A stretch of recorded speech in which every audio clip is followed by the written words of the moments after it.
So, hey everybody, this is Kiara here. It's March 13th, 2019, no, 2021. Um, can't, sometimes I'm way out of touch with time. So, welcome. So, we've been doing these weekly meditation gatherings and grateful for all of you that can join. I think together we are helping Mother Earth, Gaia, to open up new possibilities. This is a very, very critical time in human history, or even planetary history. And we have a choice of either, blasting our way through into higher dimensional realities or going extinct. And the choice is up to us. So, my intention for these meditations, global meditations, is to create enough. I mean, this is not exclusive to what we're doing. Millions of people around the world are doing the same thing to create a critical mass for um, the awakening. And what I'd like to do today is focus primarily on our own internal wounding. So until we can release our own fears, our own wounds, our own traumas, it becomes harder to actually open up doorways between the worlds, because the wounds is like a heaviness that creates a lid around the um, physical etheric body and around the mental emotional systems, so that it's harder for us to reach beyond that. It's harder for us to connect with our divine self. So what I'd like to do today is maybe go back into that wounded child space and begin to release some of that. So, hey everybody, so I see Imogen, Francesca, Rena, Karen, Linda, Connie. So grateful you can all join. Welcome. Edith. So, we've all had um, levels of trauma from our early lives. Whether we're talking about childhood, whether we're talking about our collective past as a human species. We've all experienced betrayal, we've all experienced persecution, we've all experienced abuse of different kinds: physical, sexual, emotional, mental. So, how do we clear this? I mean, for many of us, this has been such a huge weight that we've carried around our shoulders, and we are never able to let go of that heaviness. We've been carrying it around almost as a badge of honor. That becomes a story, that becomes our identity, and that creates a victim stance in which we then learn how to define the world around us. So letting go of that becomes really important if we are to set ourselves free and set each other free. So, hey Diane. So it would be a lie to say that any of us is free from this emotional baggage, from these traumas. We're tapped into the collective anyway. And so, whatever childhood traumas we may experience, sometimes even with the best of intentions, with the best of motives, it's connected to this ancient drama. It's like a well. I was looking at some pictures of my early childhood, and there's one very special place where we used to go as children on the beach, and we had this home next to the beach with a well. It was in a village in South India, and this picture, a bunch of us were swimming in the well. And so there were steps going down. You had to clamber down in this semicircular series of steps. And then you get down there and swim, or you jump from the top and swim. And but those wells were connected to an entire water system or even a river system. And it's like that with our emotional stuff. We are linked, our personal unconsciousness uh, is linked with the collective unconsciousness. Our personal story is connected with the collective story. And sometimes we tend to assume falsely that our story is our own. None of us are isolated from the collective. And the details of our stories may be quite different, but the energies that keep us trapped in fear and hopelessness, in betrayal, in anxiety, in limited beliefs, even religions, all of this keeps us trapped in a certain mindset, keeps us stuck in the matrix. And like in the movie, swallowing that red pill that sets us free can be the most difficult thing that we've ever done.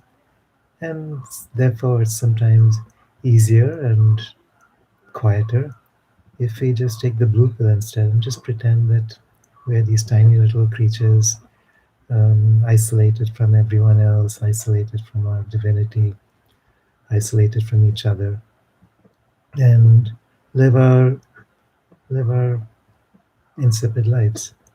And then the time comes when that's no longer enough.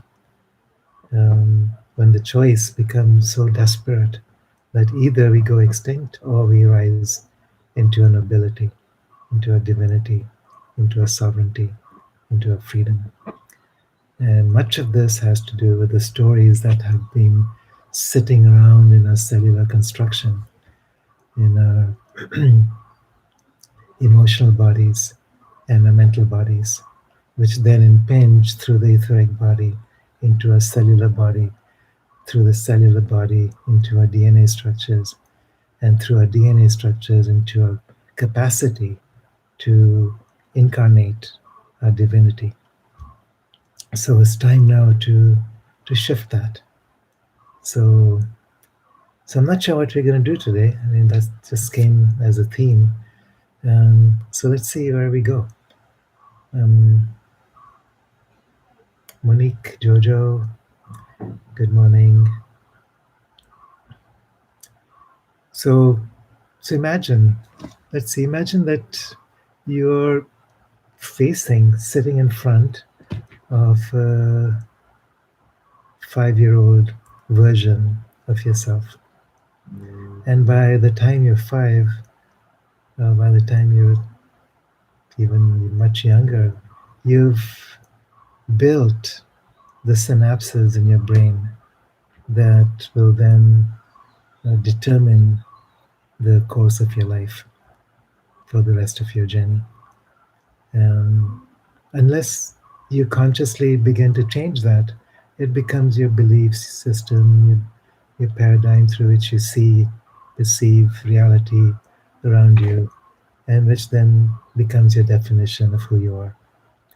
So imagine that you're sitting now in front of this 5-year-old, and you're just looking at her, looking at him, noticing what she or he looks like, feels like, what their body language is saying, how they respond to you. Who are you in their eyes? You tell them that you're an adult version of who they are, that somehow you've made it in this life, you've arrived at this point in your journey, and that itself is an achievement. And as they begin to open to you, trust you, you draw closer to them, invite them into an embrace, begin to communicate, talk with her, talk with him, ask them to tell you what they need to say. Listen deeply to what you need to hear. And sometimes it takes a while. And this is a dialogue that we have been making inside ourselves for all of our lives. It's not conscious for the most part. And so what we're doing now is to make that conscious. So notice what this, I mean, there's many, many different sub-personalities that we all carry. Some of them are very young, some of them are older, some of them are teenage, some of them are adult. They've all experienced certain traumas. They've all been somewhat isolated from each other because it's too much for one personality to carry. And that's why we have different moods at different times. We have different triggers. Someone says something and we slip into an old wounded personality and get stuck in that for a while. With some people, it's much more obtuse. So there's multiple or split personalities, which are quite distinct, discrete from each other. For most of us, it's not that way. Um, there's degrees of dialogue or conversations that can happen between them. So, so what we're doing now is, for that child, you are a future personality. You're part of their um, adult higher self potential. And so you're going to listen to what they have to say, feel their fears, their helplessness, their pain. There's other personalities that are joyful, that are happy, that are alive and open. But now we're inviting a personality that isn't, that has been isolated, that has been hurt, that has been not allowed to be, that's been not seen, that hasn't been noticed, acknowledged, held, that feels all alone. Many of us have grown up feeling that where's my tribe, where's my family, where's my um, community. And so what you're doing now is just listening, being with. You don't have to try and fix anything. You're just listening, you're just being present. And as you're present, something happens where there's communication and a healing. It happens not because you have to understand everything, not because you have to go through all the layers of trauma and see what happened and who was involved. It's just by listening, by being present. So you're there, you're present, you hear, you see, you feel, you hold, you open your heart, you feel a deepening level of trust. When we don't understand this aspect of us, we unconsciously repeat this over and over again through other people, whether it's our families, our own children, people around us, our communities, and our planet. So it's really important to understand how these cycles have been created and learn how to break out. And it's just as simple as listening, seeing, seeing truly. You're seeing the beauty and you're seeing the pain. You're seeing the love and you see the fear. You see the potential and you see the places where um, you've been stuck.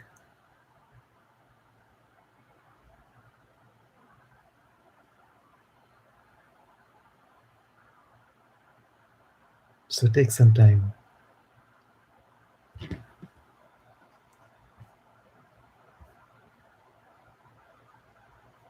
Just connect.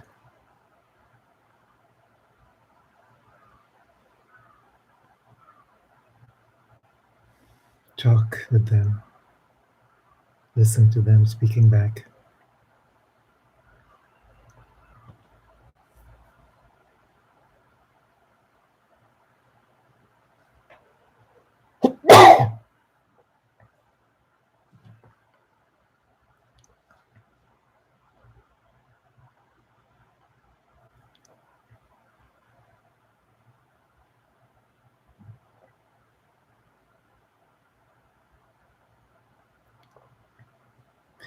And now we're going to do something a little bit more difficult.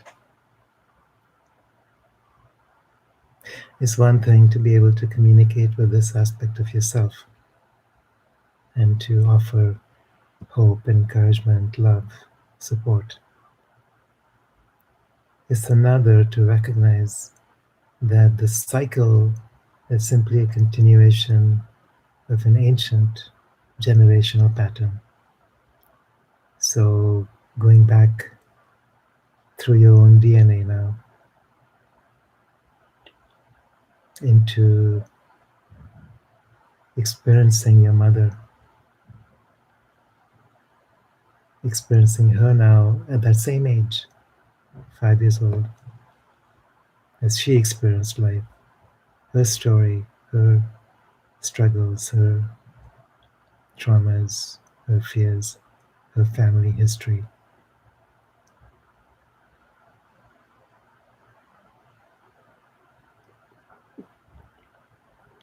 And you're talking with her, listening to her.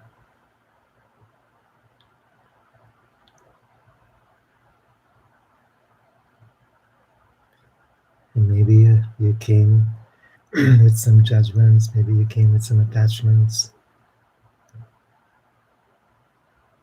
for the way things should be, or should have been, or shouldn't have been. So let go of expectations and judgments. Just see her in her essence, in her 5 year old, very inquisitive, curious, beautiful, and wounded self. Remembering who she is, not just as a human being, but an eternal soul, and not just as an individual soul, but as a piece of God, of the self that moves through all things, each one of us.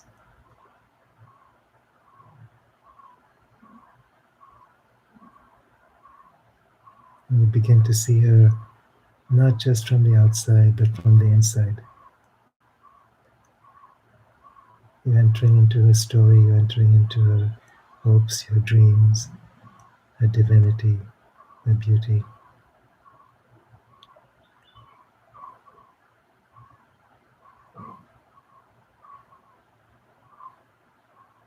Again, you're not trying to fix her, you're not trying to heal her. That's not your job. You're just seeing her for who she is, honoring, loving.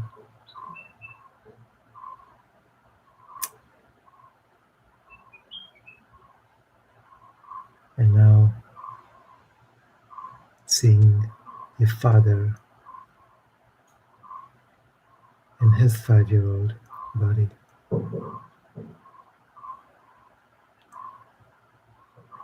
Same thing. Just seeing him for who he is. Not the form, not the story, not what happened, not the history, not the unconsciousness of generational patterns that he inherited and passed along. But as a rare, unique creature of light, as a soul, and as part of the one self that moves through all things. and in love, honor.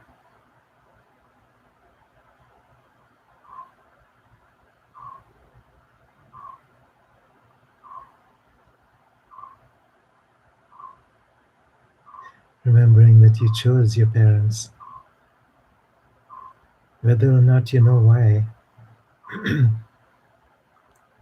you did.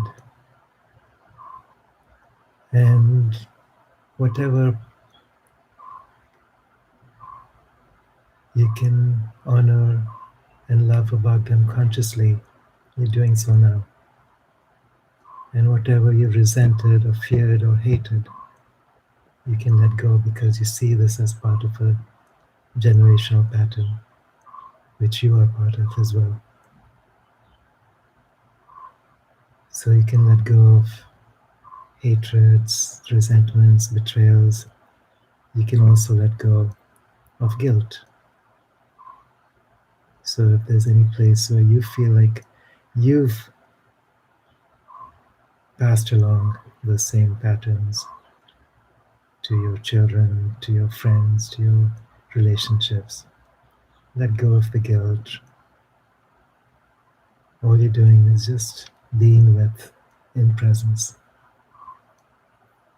And as you do so, the more you can be with them in presence, you realize that there is only that.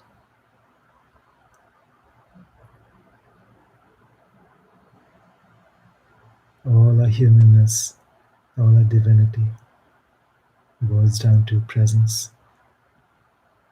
And when we are separated, when we are fractured from ourselves, from all these different aspects of ourselves or subpersonalities within ourselves, we lose touch with our presence. And as we reconnect, we become more embodied, more present, more available to life just by being here.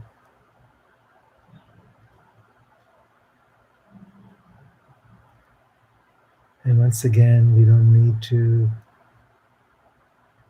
heal anybody, we don't need to heal ourselves. Presence does everything necessary. Healing is an assumption that there's something wrong with.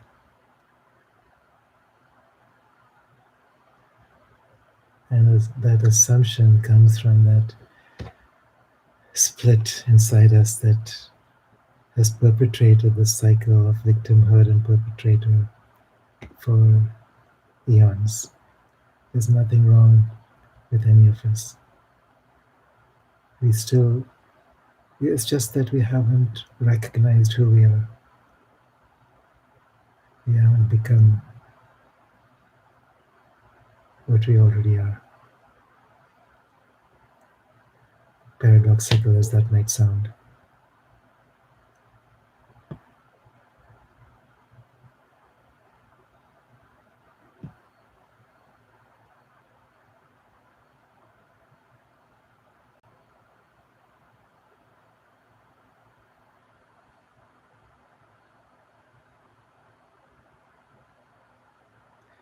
Look into their eyes. So all three of them are with you. Your own 5-year-old, your mother's, your father's 5-year-old selves. And you can go back as far as you wish. Ancestors from your mother's side, from your father's side.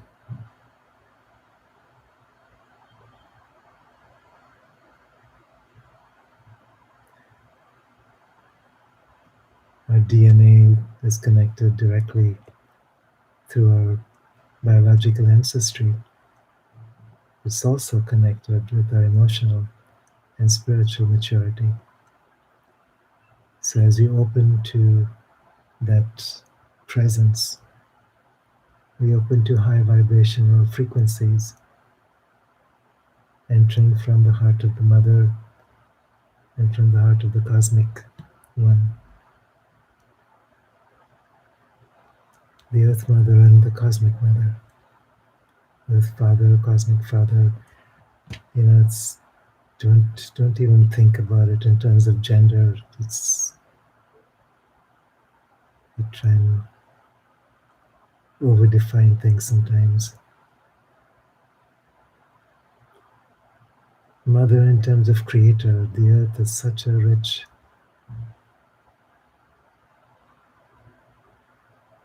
ocean of life. She's brought in DNA from across the galaxies and over billions of years managed to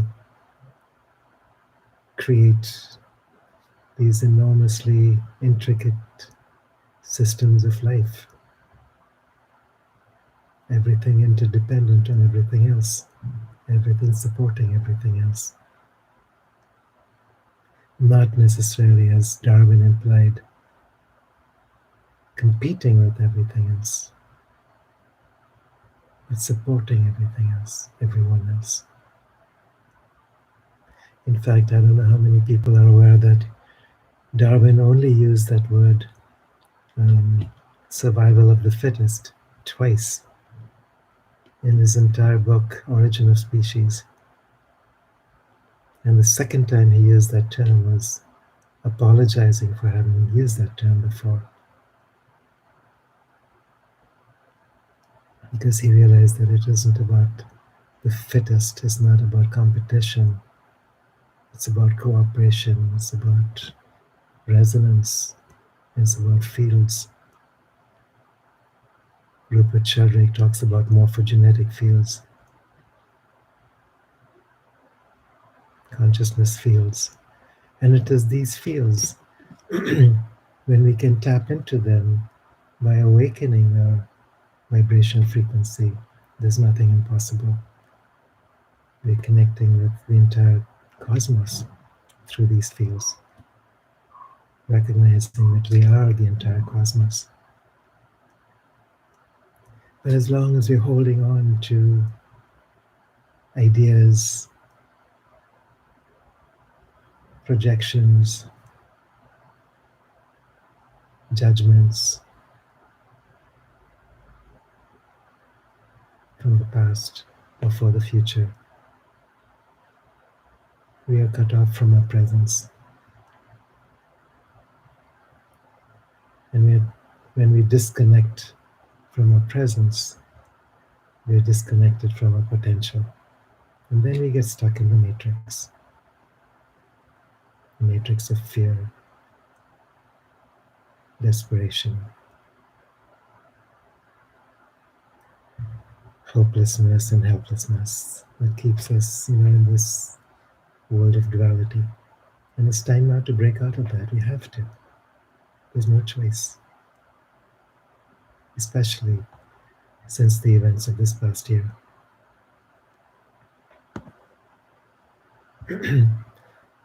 Some of you have been aware of the impending grand solar minimum, the next cooling phase, which has already begun, perhaps started last winter, or maybe 2 winters ago.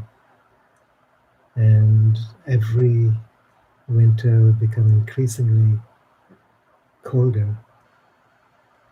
Summers become increasingly shorter. It will affect our growing seasons. It will create an element of misery if we don't know that we have choices. That's just one aspect of the changes coming. There are frequency changes. There's galactic information pouring in that we can only receive when our minds and our hearts and our bodies are open.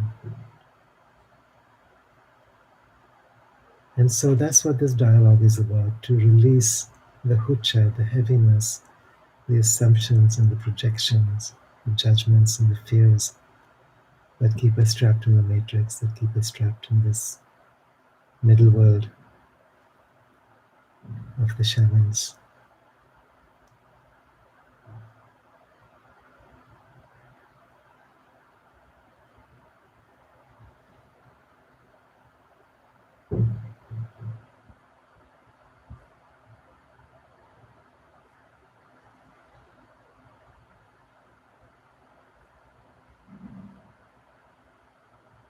What would you like to say? I just imagine that they've all unified into one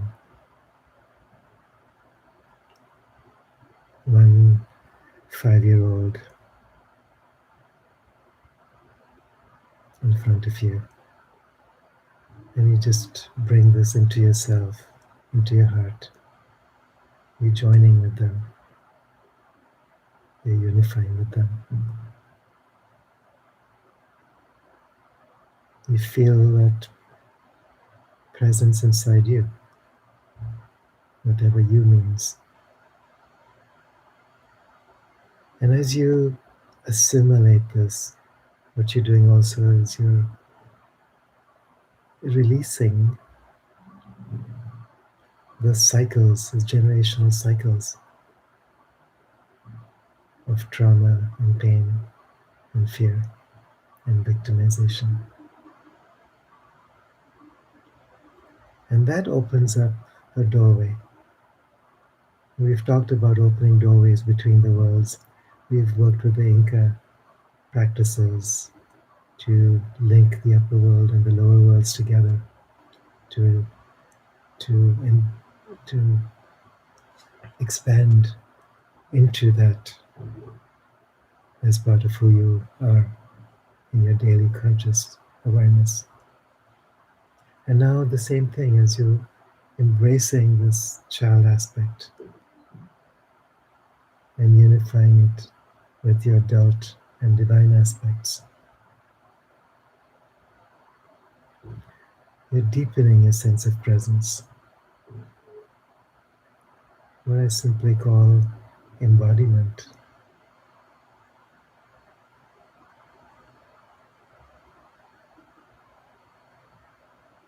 becoming comfortable with all these aspects of our being, the dark and the light,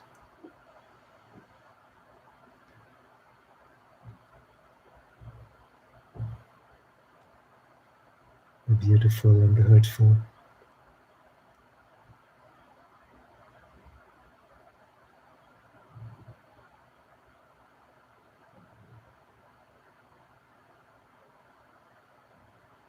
And as you unify, you begin to become aware of your divinity, the potential, infinite possibilities that are just simply waiting to be activated or awakened within your biology, within your cells, within your bodies, within your mind, within your heart, within the soul. Because the soul is who you are as an individuated and individual consciousness. Beyond that, you are the self.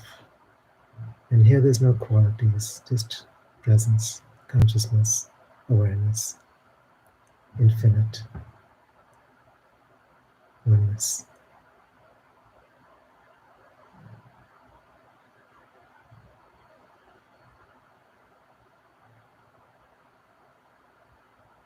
So we'll just let that happen.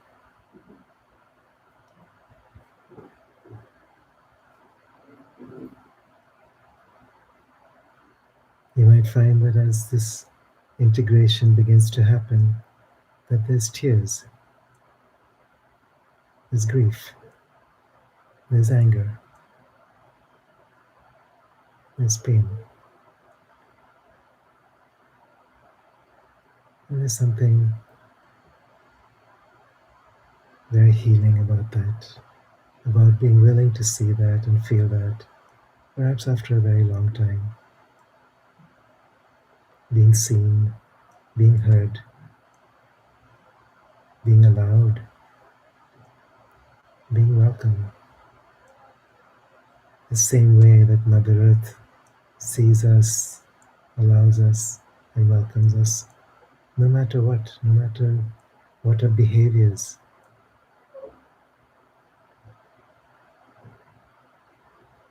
our actions may be.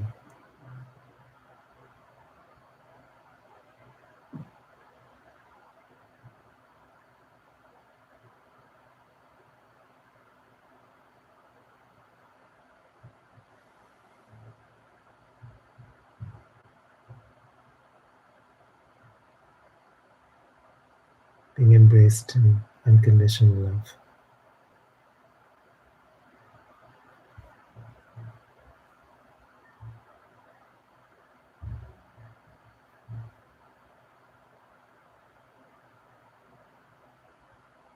And notice what's happening in your body as you go through this process.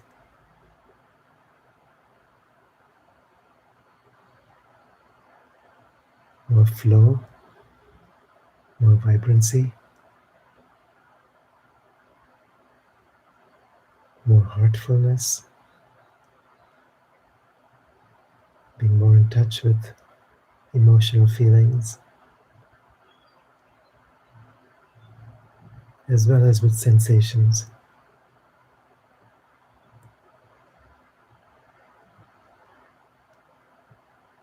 moving through the body.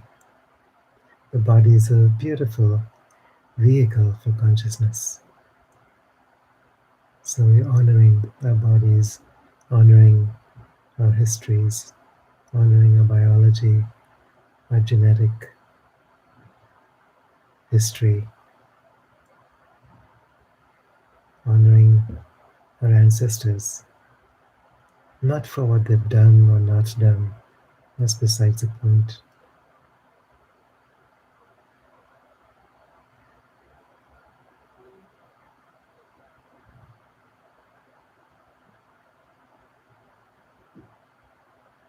We're simply existing in order to launch your own existence in these bodies on this earth. So, this healing that takes place goes back through generations, forward through generations, across through generations. And it's about presence. And that's it.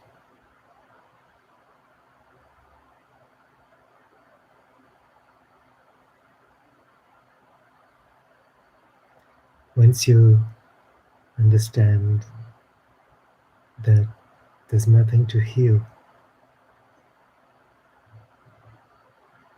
only to see things as they are, it's over. You're present.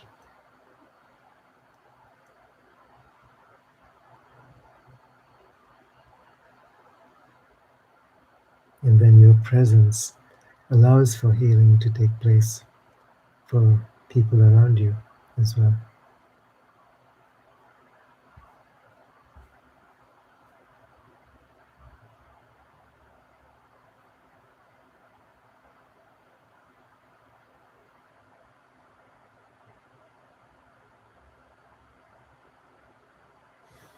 Sometimes we put too much emphasis on healing the past. It's an endless journey. If we make it that way, we can go through layer after layer. It's an endless bottomless pit. The onion doesn't have a final layer. But if our focus is simply awareness, presence, understanding, embracing, and then moving forward in your divinity, in your embodied presence,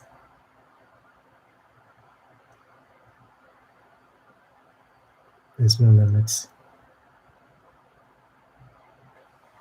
And everything is forever.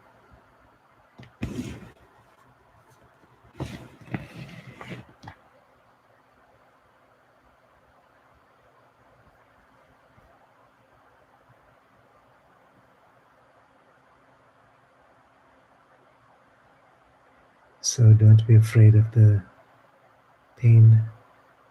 Don't be afraid of the tears.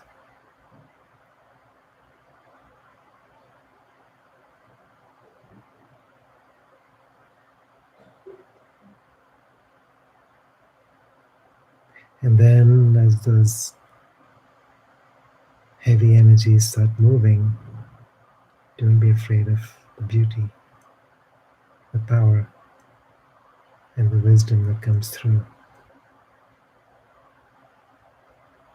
in service to the whole world.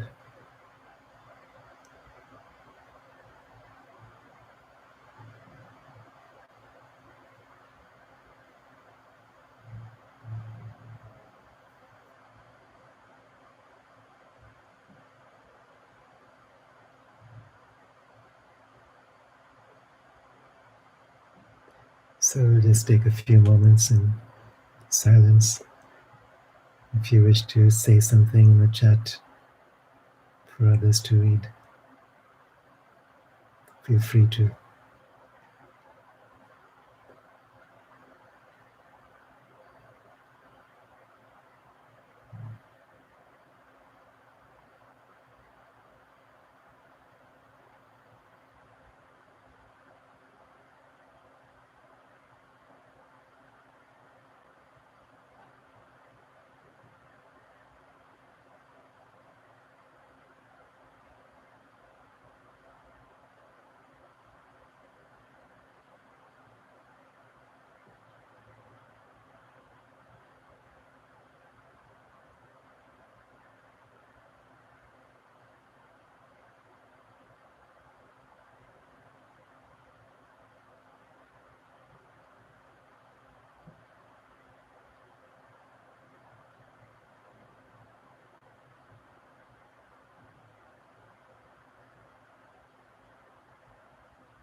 All right, so blessings to each one of us. And hope to see you if you're available on the next Age of Pandora broadcast, 7 p.m. Eastern Time on Tuesday.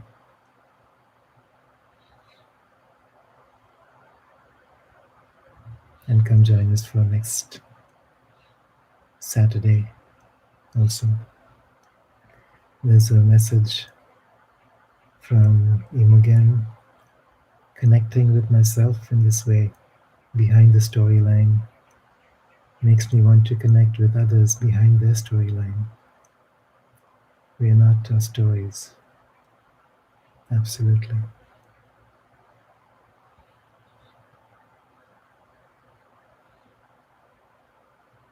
Francesca says, so beautiful. Thank you, Kiara. And other beautiful souls here together. It's very different when you're sharing or connecting through your stories and connecting through your presence. When we're identified with our stories, it's hard to retract from the story. That becomes who we are. When you're sharing your presence, so experiencing each other through presence, there's infinite possibilities. You're not fixing anybody in a particular way. You're not being fixed in a particular way. So there's freedom, there's sovereignty, and there's trust. Because you learn that you're each allowed to be not what you expected to be or what you expect from yourself, but whatever you are, whatever wants to come through from the heart, from the soul, beyond the story. When Rena says difficult to put this in words, I feel part of one complete flow. Wonderful.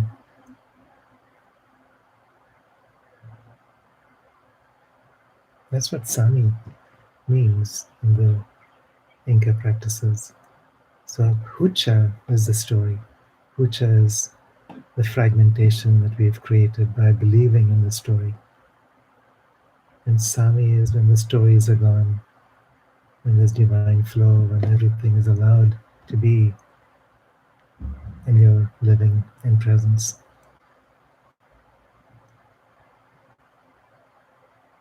Mm. Edith says thank you. And Monique says this feels so strong. My 5-year-old girl didn't understand the world, but knows everything about building a new world with so much beautiful souls around you. Yeah. When we connect with this presence, we're automatically building the new world. That's what building the new world is about. Transcending the story, becoming present. Anna says, thank you, Kiara. Thank you so much. Acknowledging the perfection in everything, in everyone, and allowing it all is the path to freedom. Hmm. And then Imogen says, thank you, so grateful. Without a story, I have no idea who I am, but it's up to me, I guess. I'll tell you a story. Um, I knew an Italian woman, and she spent quite a bit of time in India.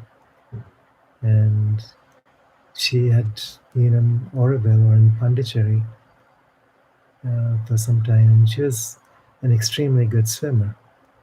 So she'd spend hours in the ocean, going way out into the surf. And one day, this very strong current came in and carried her off. And you know, although she was a strong swimmer, it took her ages to come back to shore. And she was completely exhausted by the time she got back. And something happened to her in that process. When she walked out back on shore, she'd forgotten her story. She had no idea who she was as far as her story goes. Um, she could be present with people.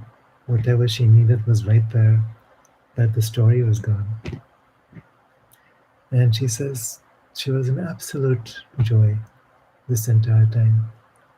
But it also was a problem because, what do you do with her? Um, the police were wondering where she came from, who she was. Finally, they found her passport somewhere in the room where she was staying. And as soon as she looked at her ID, her picture, she was back in her story. And it's like suddenly from being identified with consciousness to being identified as a human being with a story. And now you can be a human being without a story. And that's what we're doing here. So stories are not fixed. Stories are fluid. So Anne-Marie says, thanks when they tell us to share our stories and that we are storytellers. Then it is about the light and presence in the stories. Yes, exactly, just like with this Italian woman. So yes, we all are a story because we are all part of the Creator. But it's a much bigger story than a personal story, than a drama that we're locked into. And it's only when we can connect with all these aspects of ourselves that have been denied and projected and repressed that we can get back in touch with that magical child.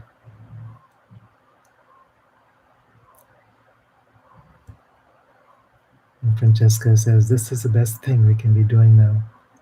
With so much fear and anger around, to go deep into our sacred presence and experiencing the deep acceptance and oneness. Oh, the calm in the eye of the storm will take us to the other side in love, peace, and power to step into a cleared reality.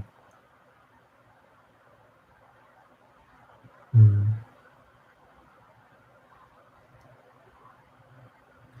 To go deep into a sacred presence. And there's no presence when there's story.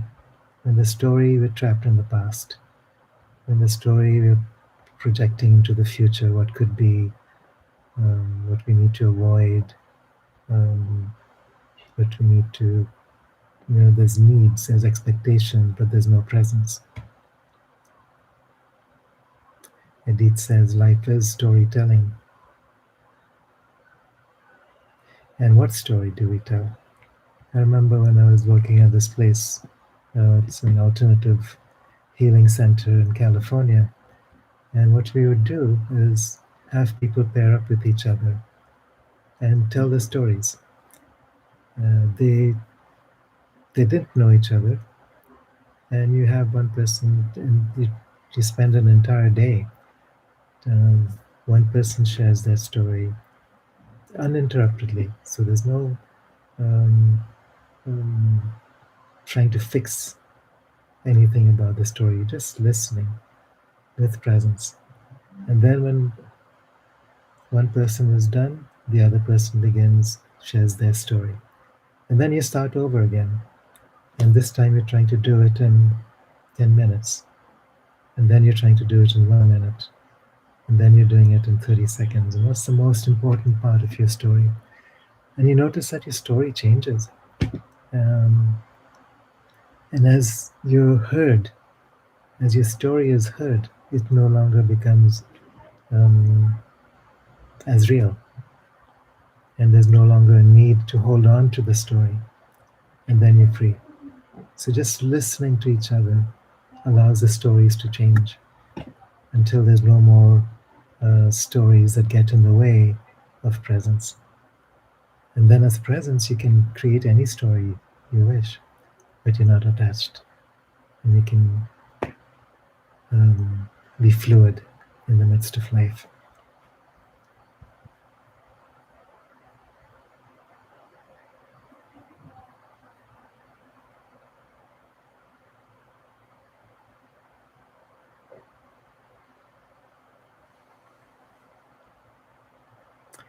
So, any last words?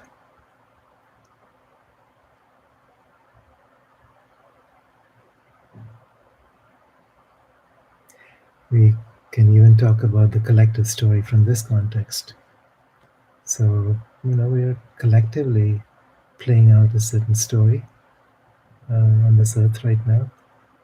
It's a fairly dismal story from outer perspectives. There's a lot of fear, control. There's a lot of um,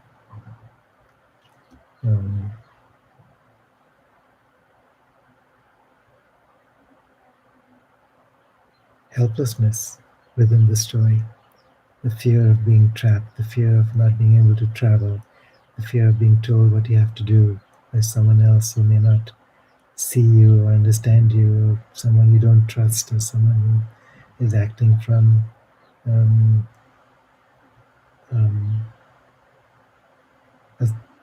from abusive authority, or from entire governments that are operating from abusive authority and control. What do you do? How do you respond or react to that? So this is our story collectively. So the same way we're dealing with it as we would an individual, how about if we create a collective response? And imagine that there's a 5-year-old child that represents the collective story, including all the good guys and the bad guys. The, they all have a role to play. They all have their wounds. They've all been caught up in the same cycle of victimhood and perpetration. All right, what's next then? How do we get past the dramas and the stories, the fears?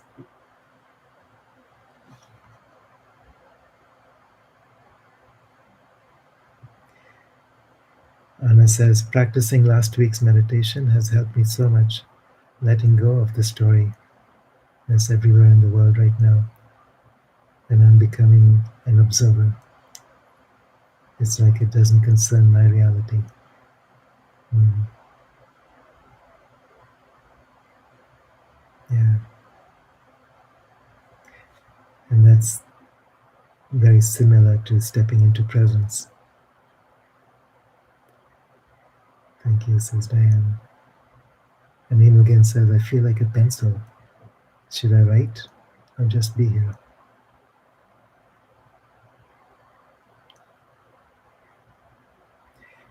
Being fully here,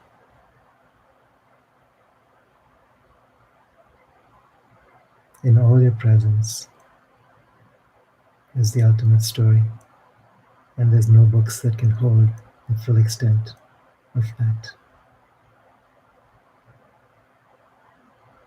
Anusha, I've just popped on and really connect with your words and will listen from the beginning. Very therapeutic, thank you.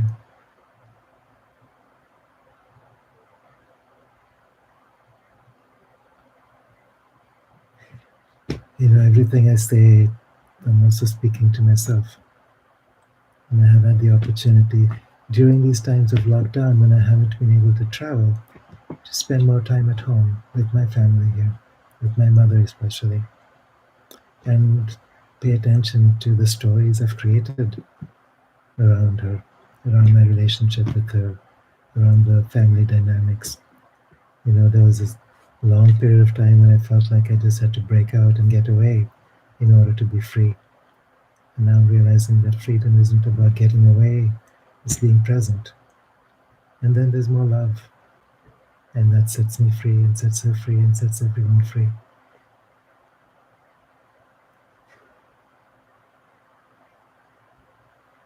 And then thank you so much, dear Kiara, Martina, from the presence of Nicole. Mm.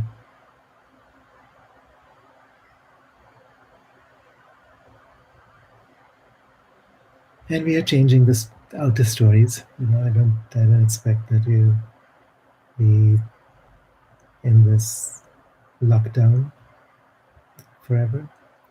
I don't think we'll have to deal with the insanity of the outer world and everything that implies medically and politically and emotionally.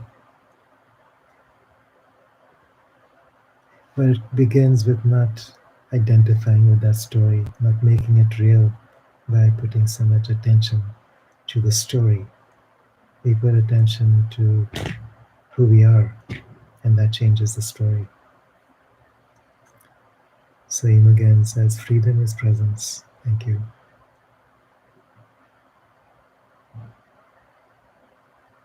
Yeah. Otherwise, it's not freedom. Otherwise, it's a kind of rebellion. And rebellion isn't freedom.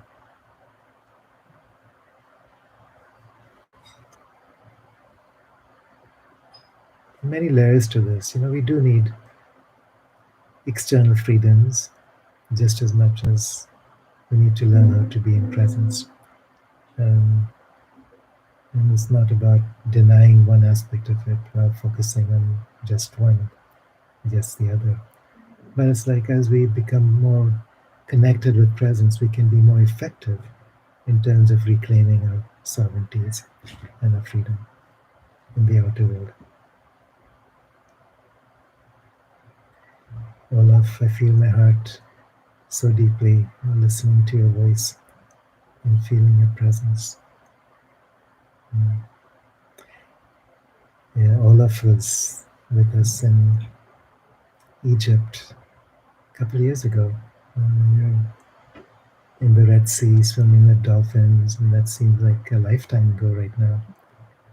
And it's just so beautiful to be in their presence because they know how to be in presence. And this year, hopefully, we'll do it again. So it's the third and fourth weeks in November.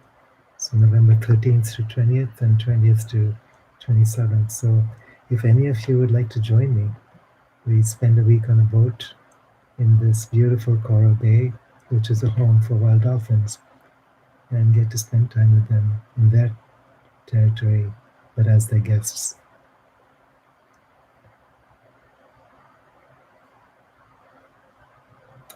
All right, guys. Thank you, Francesca. True words. Yes, for the dolphins. Yeah, so do contact me. If any of you are interested, contact me. You can contact me through my website. My email address is kiara@eternaldoorway.com. All right. So blessings, peace, love.